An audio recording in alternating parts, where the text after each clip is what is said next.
For task 1, the steps are very similar to practice 1.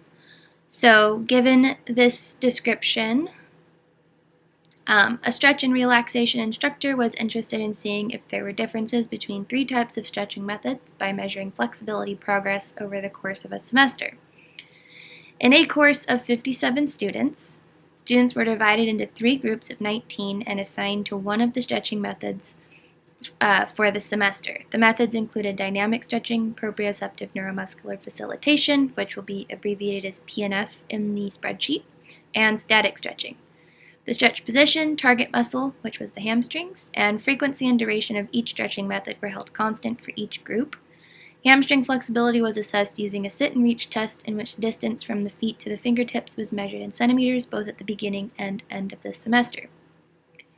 In the spreadsheet, we have each of the stretching methods as well as the pre and the post measurements for the sit and reach test that was measured in centimeters.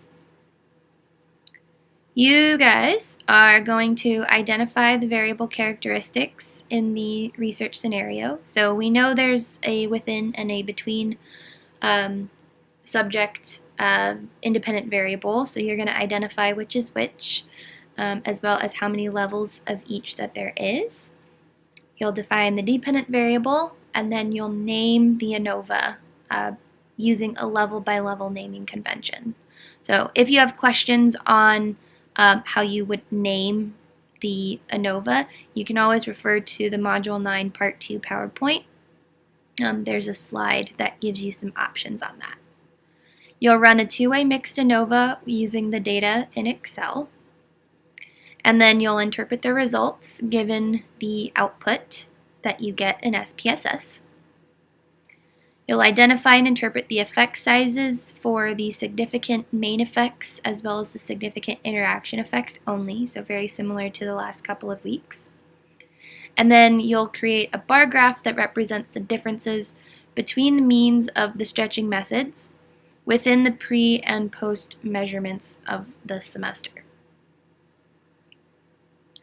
For task 2 and 3, you're given a description or a research scenario, and then all you're doing for these ones is practicing identifying the independent variables, labeling them as within or between subject factors. You'll identify the dependent variable, and then name the ANOVA using the level-by-level naming convention.